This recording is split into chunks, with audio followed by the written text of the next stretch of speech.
Hello, it's the Siren Collector here, and I'm at Sturgon Bay Beach in Wilderness State Park, and they have this FS Modulator 3012 at this beach.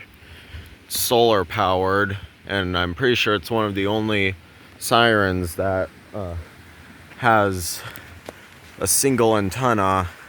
Also, it's just a unique antenna in general, because all the other ones don't look like that antenna up there.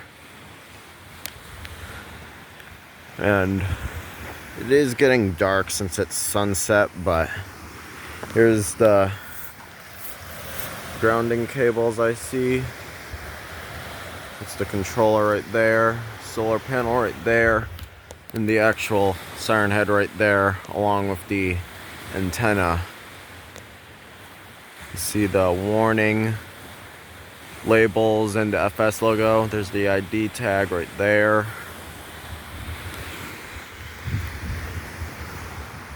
There's what it looks like.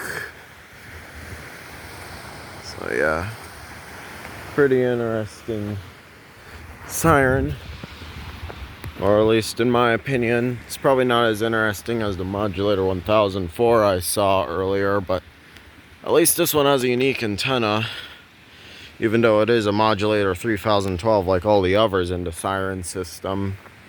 But other than that, I think that this is it for now, so bye, see you another time.